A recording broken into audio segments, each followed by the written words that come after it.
Je voudrais maintenant en arriver au fond du problème. Joe Biden. Joe Biden, il est présenté sur les médias français comme si c'était quasiment une incarnation du Christ. Il était là, il est fantastique, il est formidable, il est paré de toutes les vertus.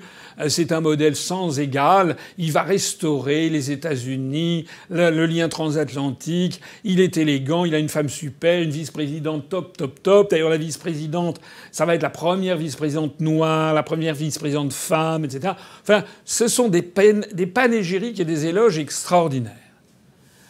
Mais je voudrais, moi, vous dire qui est Joe Biden. Joe Biden, d'abord, c'est un politique professionnel. Il a 77 ans, bientôt 78 ans. Il a 50 ans de métier derrière lui. 50 ans, un demi-siècle.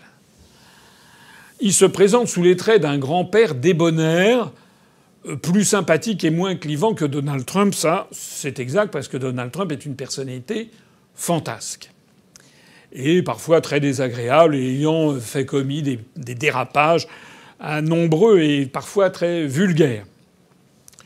Cependant, la candidature de Joe Biden pose de très sérieux et graves problèmes. Le premier problème, c'est qu'il est à l'évidence le candidat soutenu par les élites américaines et les élites euro-atlantistes, et par beaucoup de secteurs de ce que l'on appelle l'État profond aux États-Unis. Il est le candidat du complexe militaro-industriel. Il est le candidat de Big Pharma. Donc il est le candidat de toutes ces forces qui n'ont jamais digéré l'élection de Donald Trump. Deuxième sujet. Il paraît facile à contrôler. Non seulement parce qu'il a des casseroles, notamment l'affaire de son fils, notamment ses liens avec le complexe militaro-industriel et Big Pharma, mais aussi il est d'une santé très fragile. Il entame une carrière de président des États-Unis à 78 ans. Il a eu 2 AVC, des accidents vasculaires coronariens. Il a eu une embolie pulmonaire. Il semble avoir perdu beaucoup de ses capacités cognitives. Il y a de nombreuses vidéos qui ont circulé, qui ont d'ailleurs été toutes cachées dans les grands médias en France. On n'a pas vu ça sur TF1, sur BFM, je ne crois pas. Ça a circulé sur Internet. Et où on voit Joe Biden tenir des propos incohérents d'homme, je suis désolé de le dire, mais d'homme sénile. Il est allé jusqu'à se vanter d'avoir mis en place la fraude électorale massive. Alors, je vous l'ai dit tout à l'heure, l'AFP dit mais c'est un lapsus. C'est un lapsus, c'est quand même fâcheux pour un président des États-Unis de faire des lapsus de cette nature. Mais plus récemment, il a confondu sa petite-fille avec son fils décédé il y a 5 ans. C'est triste. C'est triste.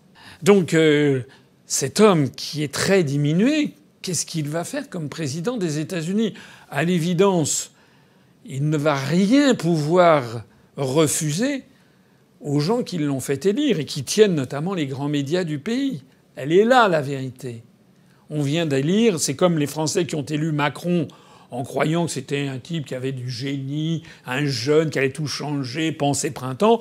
Pensée printemps, mes amis. Ils ont découvert que Macron n'était tout simplement qu'un type qui avait été sélectionné par l'oligarchie et qu'il l'avait poussé à coups de sondages et de couverture médiatique extraordinairement louangeuse. C'était tout, mais derrière, il n'y a rien. Biden, il sort pas d'un chapeau. Biden, il a été le vice-président d'Obama pendant 8 ans, de 2008 à 2016. Président Obama et son vice-président Joe Biden ont quitté leur fonction de président et de vice-président en détenant un double record. Premier record, celui de la période de guerre la plus longue de l'histoire américaine. Deuxième record, ce sont les seuls présidents et vice-présidents à avoir effectué 2 mandats complets en état de guerre permanent. Le président Obama, dont Biden était vice-président, et qui d'ailleurs n'a pas ménagé ses efforts pour faire élire Biden, le président Obama a déployé de manière dramatique la guerre aérienne et l'utilisation des forces d'opération spéciales dans le monde. Lorsqu'ils ont quitté la Maison-Blanche en 2016, Obama et le vice-président Biden avaient augmenté de plus 130%, c'est-à-dire plus que multiplié par 2, les forces spéciales américaines depuis l'administration Bush, qui était par ailleurs une va-t-en-guerre aussi. Avec Obama et Biden, les forces spéciales américaines sont montées à ce niveau incroyable d'être présentes dans 138 des 195 pays du monde, 70% des nations du globe. Selon les données du département de la Défense relatifs aux frappes aériennes, pour la seule année 2016, c'est-à-dire la dernière de l'administration Obama-Biden, cette administration Obama-Biden a largué au moins 26 171 bombes. Ce qui signifie que chaque jour de l'année, sous Obama et Biden, l'armée américaine a largué 72 bombes ciblant des soldats ou des civils de par le monde, c'est-à-dire 3 bombes par heure. C'est ça Biden, hein?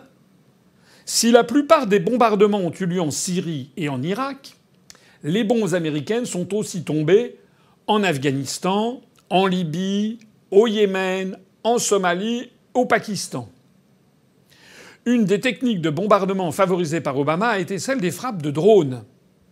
En tant que commandant en chef, il a étendu l'usage des drones en dehors des zones de combat déclarées de l'Afghanistan et d'Irak, principalement au Pakistan et au Yémen. Obama a autorisé 10 fois plus de frappes de drones que George W. Bush. Il a transformé ainsi, quasiment automatiquement, tous les hommes de ces régions en combattants, des régions musulmanes, et en faisant eux des proies à éliminer de manière télécommandée. Il y aurait eu, j'ai déjà eu l'occasion de le dire auparavant, mais il y aurait eu 4700 personnes tuées par des drones américains au Pakistan, essentiellement sous la présidence d'Obama et la vice-présidence Biden, entre 2004 et 2013. Cette frappe fait partie des centaines menées par les Américains lors d'opérations clandestines autour de la planète. Barack Obama, président des États-Unis, mène une campagne secrète pour tuer les ennemis de l'Amérique aux 4 coins de la planète. Selon les États-Unis, c'est l'arme parfaite, d'une précision chirurgicale. Mais derrière le discours, la réalité est différente. Les innocents ne sont pas épargnés.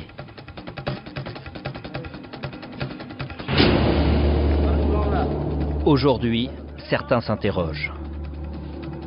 Avec ce programme secret, Barack Obama a-t-il commis un crime de guerre? Si vous tuez des femmes et des enfants continuellement depuis tant d'années, c'est un crime de guerre.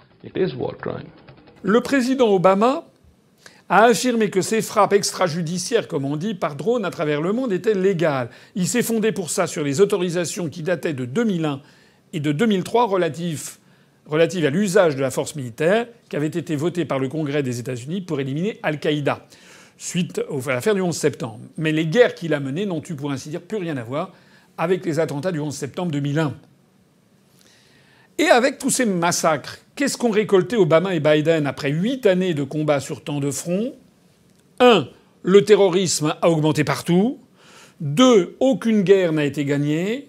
3. Le Moyen-Orient a été ravagé à la fin en 2016 par plus de chaos et de divisions que jamais. Et par ailleurs, personne n'est capable de donner une estimation du nombre de civils tués dans les bombardements massifs qui ont eu lieu en Afghanistan, en Irak et en Syrie sous le duo Obama-Biden. Il y en a certainement plusieurs dizaines et dizaines de milliers.